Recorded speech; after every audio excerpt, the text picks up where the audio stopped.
Hey guys, welcome back. Today we are going on step 3 in the whole entire process towards the goals that I have for this year in having pollination hives, going to 100 hives and making 1,000 queens mated. And today we are going to be making up some starter hives because we are going to be grafting very soon. So we're going to go through and pick our swarmiest colonies and use those to start making some starter hives. Come on.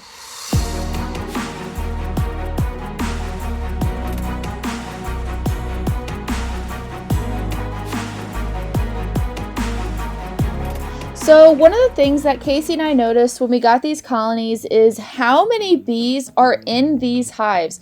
As you guys saw in the last video, they are absolutely jam-packed full of bees, and on top of that, they're jam-packed full of brood. So what happens when you have a hive that has a ton of bees and a ton of brood and a ton of resources in the hive?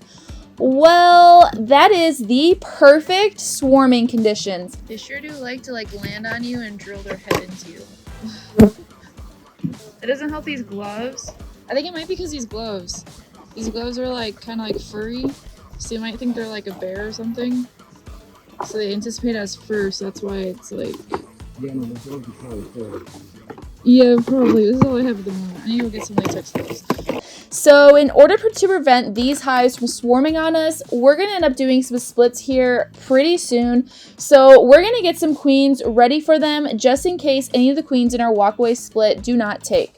So I was not expecting to have to do splits this early in the season, but because there's so many bees in these colonies, we kind of have no choice that if we don't split now, they could possibly swarm and they could possibly cut back on their population. So to make the most of what we have, we're going to be splitting really soon. Oh, these are just hatching. This is perfect. You want them just hatching because they've never had a hive before. This is a perfect frame for that. I mean, I wish I'd have caught them a little sooner, but there's going to be a lot of bees on here that have never swarmed before. Oh, is he doing the OA, is it the OA pads? I gotta hope not. Well, it's a new thing that they've been working on. No, OA is not a bad thing. OA would be the better of all of them, in my personal opinion, but... So one of the keys to making a successful starter hive for our grafts is to have bees that are already in that swarm mode. So we're picking our swarmiest hives that we have in this yard, and we're going to use the bees and the brood off of those. And we're going to put these frames in these starter colonies and try to make them absolutely jam-packed full of bees. Preferably, we want to look for some frames that have a lot of closed brood on it and almost emerging brood, because these bees have never seen a queen before. So they're going to be more apt to accepting a queen, but also they're going to want to have a queen. So they're going to draw out these queen cells really well. Because what we're also doing in doing this is whatever hive does not have the queen, that is going to be the hive we put our grafts in. So we're looking at all these frames correct, but as you can see, there's so many freaking bees in these hives that it's kind of hard to spot a queen sometimes. It's really easy to miss her actually. So what we're going to end up doing is coming back in a couple days and we're going to check to see if we can see any queen cells in any of these colonies. And whichever colony we find queen cells in, obviously that is going to be the one that does not have a queen in it. Wow, it's cool seeing you wearing a suit finally. Well, I don't know these bees. I don't know my luck. It is pretty essential, actually it is essential to not have a queen in your starter colony that you'll be putting your grafts in, because if there is a queen, they're not going to want to draw out those grafts. And the reason why we're putting this in an apame and not just a normal hive is because, like I mentioned in the video that I did a review on the apame hives, they are able to insulate the hive better so that it's able to stay warm, which is exactly what we need in Michigan for this time of year, especially since we're trying to graft. So it'll help them give that little bit of an advantage over the other colonies so that they can keep warm and build out some really strong queen cells. So we are trying to leave them hopelessly queenless so that when we do put those grafts in, they're going to draw them out really strong and really fast. When all the sealed brood in here hatches out, Yeah. just possibly pull it back real quick. Oh, sorry. I thought you were done. You're gonna scrape it off. So when we come back in a couple days to see which one has queen cells, we're going to make sure that we pinch every single one of those queens that we end up putting the grafts in, because we don't want to have any queen cells in the hive we put our grafts in either, because otherwise the bees are not going to accept those grafts because they're going to favor the queen they've already drawn out.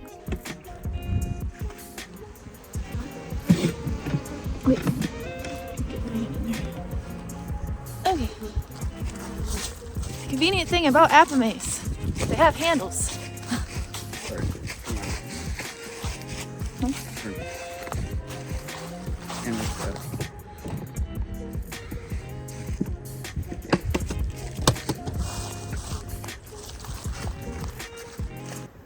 Brick up means that we gave him more space. Okay. Sounds good. At least for now. That's what I was doing last year for queens and stuff. Huh? Yeah.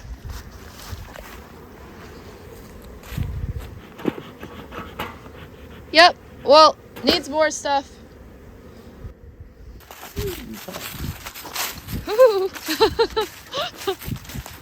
Yeah, I think you got the smoker going pretty good.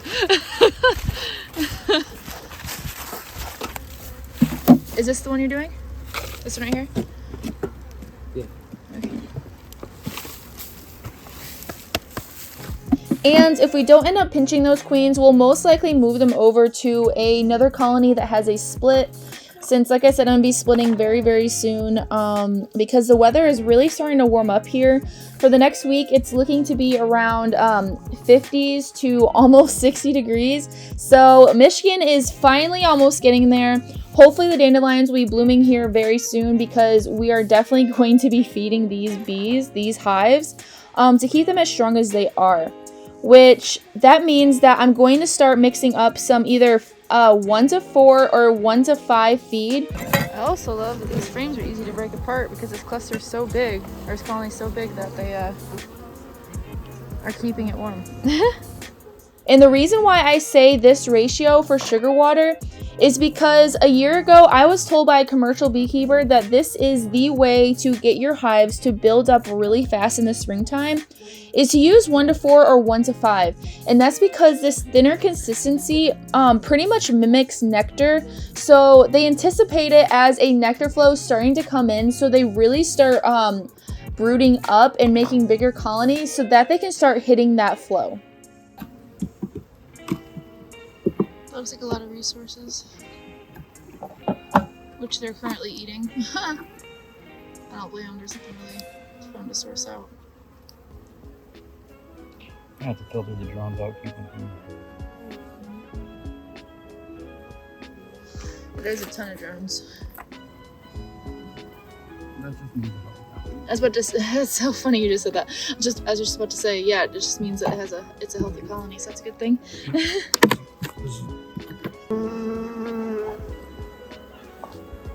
Oh, no, we got fresh food down here. Awesome. She's right there.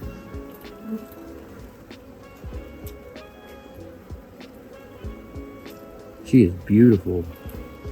Oh wow. That's all I want to see. On the front of the at hive door? right here. Oh, that's because they got scattered all over. There's a bunch of bees that's never done orientation flight before, so they're sending the pheromones out for the other bees to actually know where to come back to.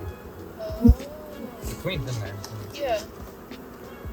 You're gonna get annoyed with me always recording, aren't you? No, I always help.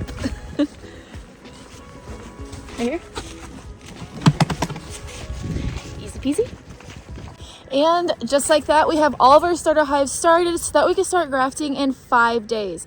Over the course of that time, we're going to keep shaking in bees, preferably nurse bees, into these hives so that it is super jam-packed and super swarmy so that we can make some really high quality queens. I'll check back with you when we're grafting, and I'll see you guys soon. Yeah, y'all hear that? You're up to 600 and what? 6:15. 6:15 stings.